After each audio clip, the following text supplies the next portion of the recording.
वस्ताद यांनी या भव्य दिव्य बैलगाडा शर्यत मैदानाचं आयोजन केलं आणि या बैलगाडा शर्यतीच्या मैदानाचे आयोजन बघून त्या ठिकाणी सर्व प्रेक्षक चालक मालकांनी या ठिकाणी भरभरून साथ दिली, त्याबद्दल सर्वांचे प्रथम आभार।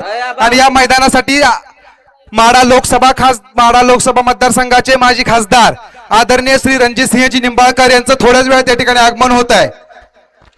या ठिकाणी गट क्रमांक 47 वरती पावतीचं ऑब्जेक्शन आलेलं आहे।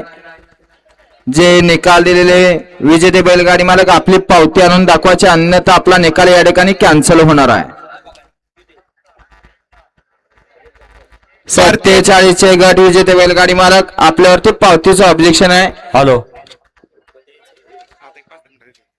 वाला गट क्रमांक 48 वाला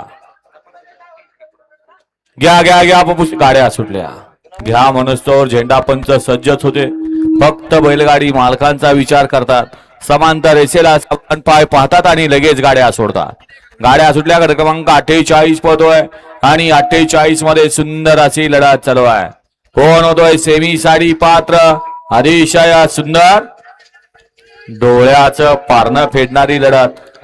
मागलं गाडी आली, बिगर ड्रायव्हरची गाडी पलीकडल्या बाजूला जाऊ द्या, इकडे स्टेजकडे जाईल त्या ट्रॅक्टरकडे।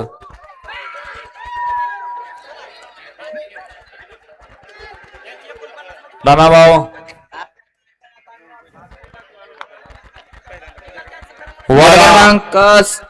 47 मध्ये ऑब्जेक्शन आलेलं आहे। पावतीचा पट दिसणार, पावती आणून दाखवायची। स्पीकर वाले आता आपलं निकाल या ठिकाणी कॅन्सल केला जाणार आहे। स्पीकर वाले